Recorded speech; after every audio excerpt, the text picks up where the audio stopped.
All right, boys and girls. So, I had to leave early. My son is sick, so I had to go take care of him. So, you should get this handout from your sub, from the sub. You should have gotten it already. Okay. You're gonna make sure you're following along with the video. Okay. So the first thing you're gonna do is you're gonna complete your warm up, and that is located at the very top of your notes. So make sure you put your name on it, so that you can turn it into the sub before you leave the class. Okay. So go ahead and pause your video, complete your warm up, and then come back to it. All right, so your warm up says Isaiah sold candy bars to help raise money for his scouting troop. The table shows the amount of candy he sold compared to the money he received. Is the amount of candy bars sold proportional to the money he received? How do you know? So essentially, you need to determine if this is proportional, and you are going. So how do we determine if it's proportional? So remember, you have to do k equals y over x. And so when you did y over x, did you get the same value each time that you divided? Okay. So hopefully you solved that one correctly. Okay. So we're going to go ahead and get started with, what does the b represent in the y equals mx plus b? Okay. So if you notice, they're all labeled. The other parts are labeled. You have y is your dependent quantity or variable. M is the rate of change. X is the independent quantity or variable. B is going to be your, let me change the, oh, I was trying to get the color. Okay. B is going to be your y-intercept or your starting point. Okay. So your B will be your y-intercept or your starting point. So this part of the equation probably looks very similar to the equation we used last week. Okay, so you had, last week you had y equals kx. Okay, so if you notice, it's very similar, except it has an m instead of a k. Okay, and we're adding that plus b, or plus or minus. It could be either one. Okay, and that b represents your starting point. So we're going to go ahead and look at what formula do we use to find the rate of change. So if we have a table, for example, like the one in our warm-up where we had x and y, and we had 2 and 3, 4 and 5, 8 and 9, and 12 and 12. So you're going to go ahead and find your rate of change. Okay, in order to find your rate of change, remember you're finding the change. By how much does it change each time? Okay. So actually, you do not need that one there. Okay, so by how much does it change when it goes from 2 to 4? It changes plus 2. From 4 to 8, plus 4. From 8 to 12, plus 4, right? Then from 3 to 5, it went plus 2. From 5 to 9, it went plus 4. And then from 9 to 12, it went plus 3. Okay, so your rate of change, you find it by, first, find the change. Remember, the change can also be represented by a triangle of y, and the change, which again, it can also be represented by a triangle of x. Okay. Then your second step is going to be to divide your change of y by the change of x. Okay. So our first example is a redo. It says a kitchen sink holds 24 gallons of water. When full, the sink drains at 3 gallons per minute. The table shows the amount of water in gallons Y in the sink after X minutes. Based on the information in the table, which equation can be used to model the relationship between X and Y? So we need to know that the kitchen sink holds 24 gallons of water when full. Okay?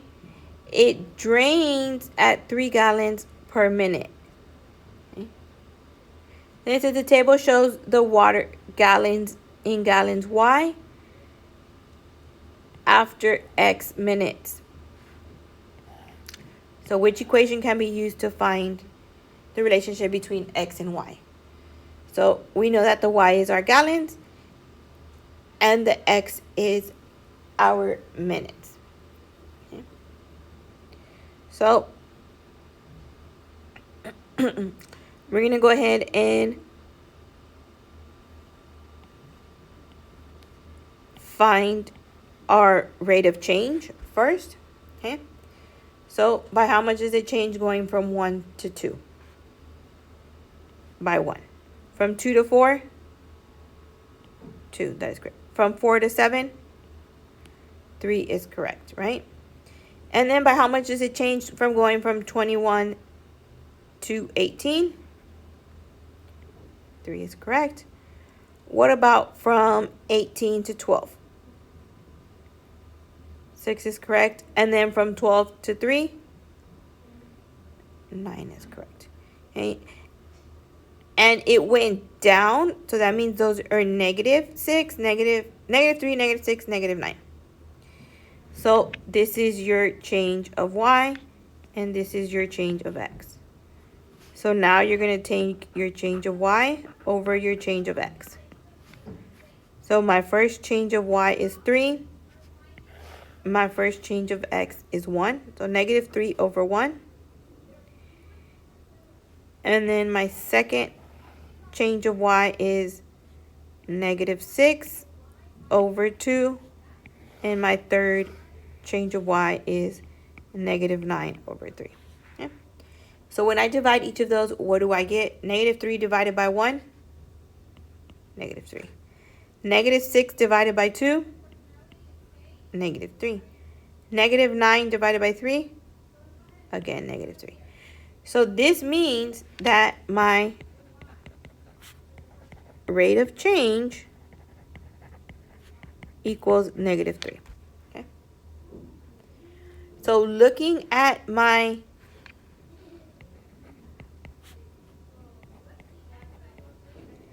formula up that I have up here, okay,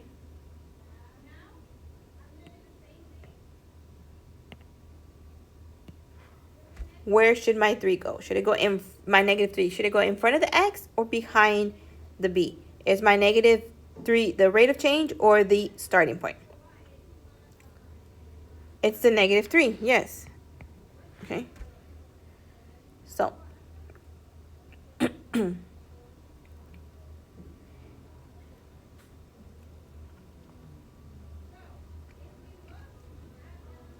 so now we have to find my starting point. So in order to find my starting point, I am going to I can look at my equations and see that the only one that has a -3x is C. So yes, that would be my answer. But if you don't have that, if it was, oh, sorry, it isn't, C is not the only one. You have D also, okay? So to see which one would be the correct starting point, we're going to take my Y and my X value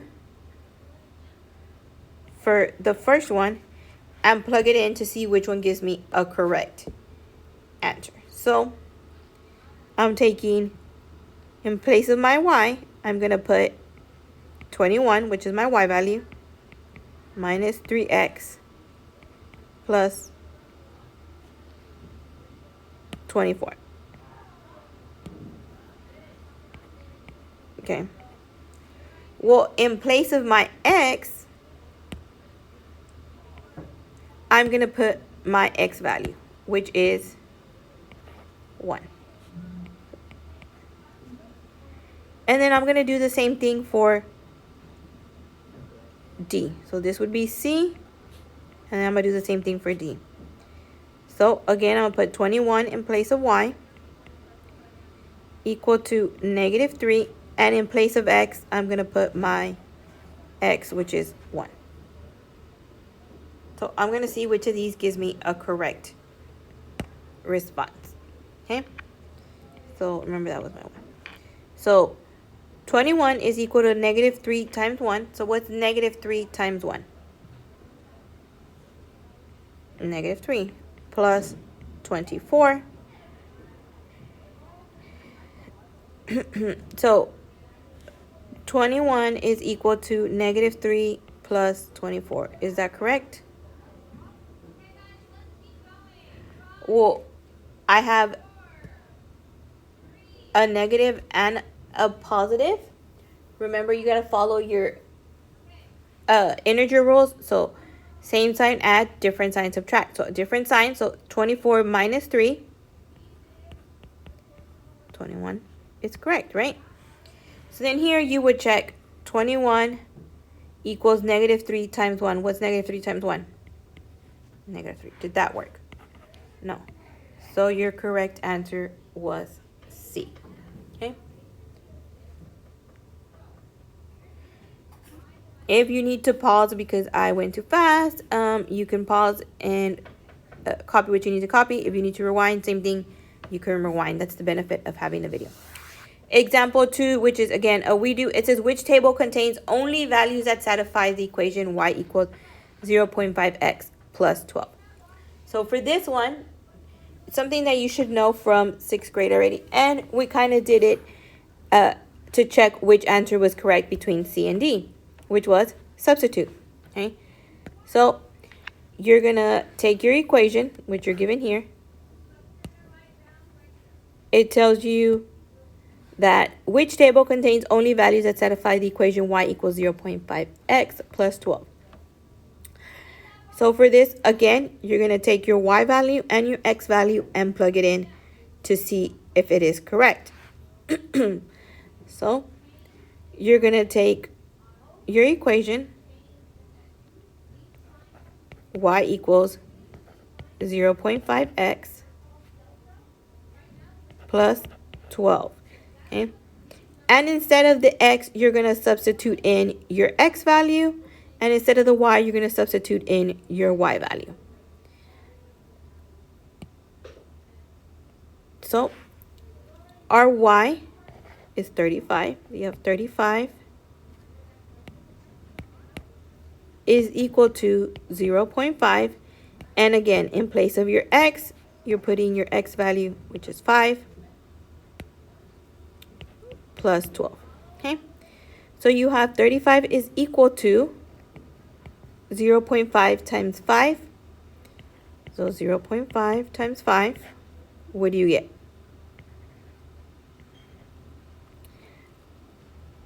It's not 25. Remember, you have 1 decimal spot there, so that means you got to move in 1 decimal spot. So 2.5. So 35 equals 2.5 plus 12. Okay, so 2.5 plus 12.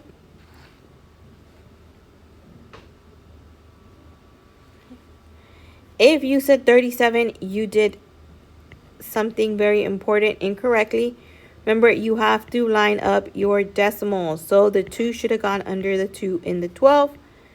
And then lined up your decimal. So 0 plus 5, 5, 2 plus 2, 4. So does it equal 35? No. So A would not be it. So would B be it? If you say B is it, that means you did not line up your decimals and you added 12 and 2.5 like this. And you got 37. That is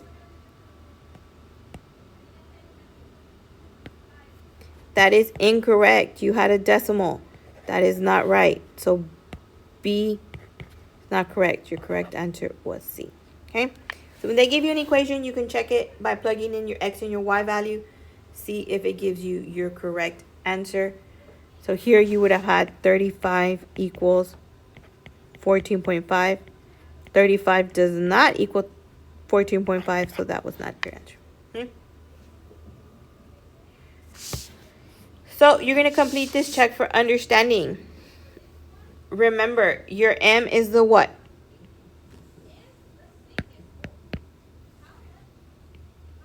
Yes, your M is your rate of change. And your B is the what?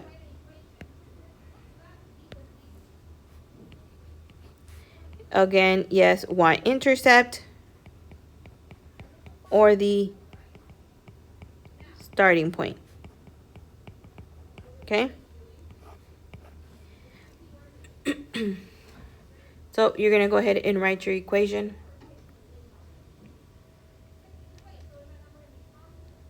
So how would you do that? Remember, you first off, you have to find your rate of change. Okay? When you have a table, you can determine your starting point by finding the 0 in the x spot. So I have a 0 here.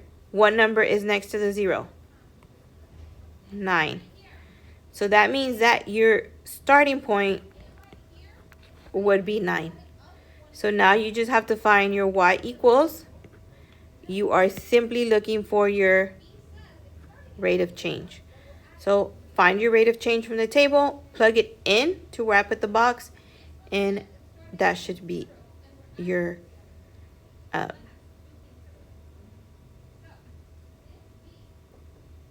answer. Okay. So I'm gonna do one from on your exit ticket. I'm gonna write an equation from the table so that you can see how to do it for your independent practice. So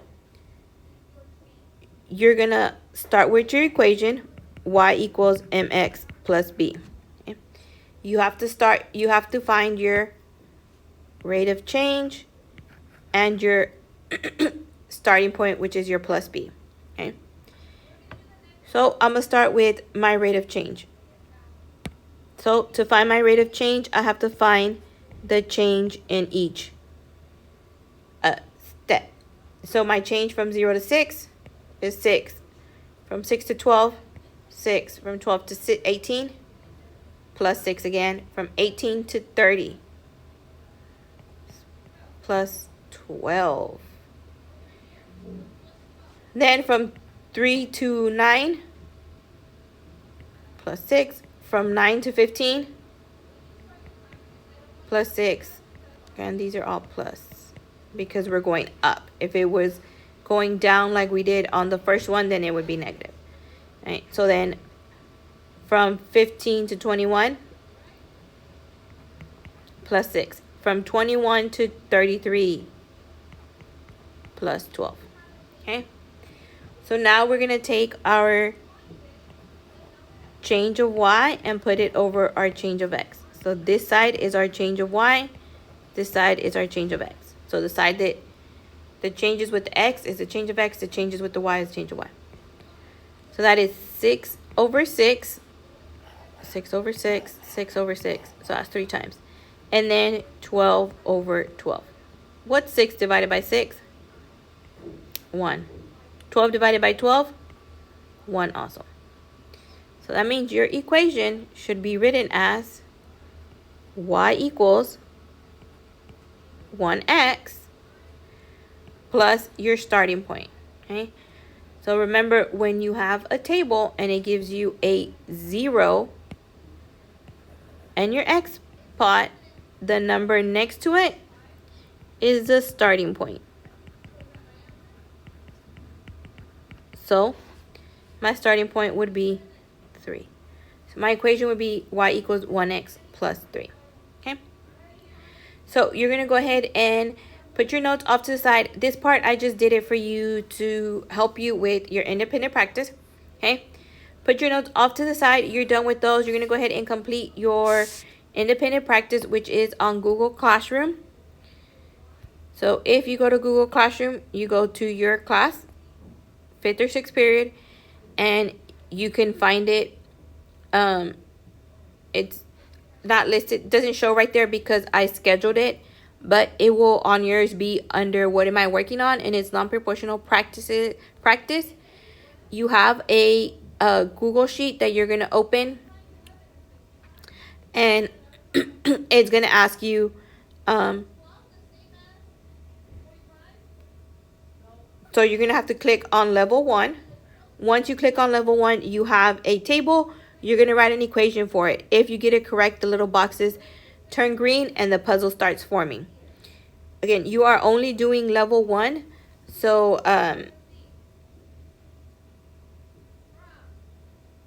it's 6 questions. Okay, if you do not finish it in class, you need to finish it for homework. It is a grade. Okay,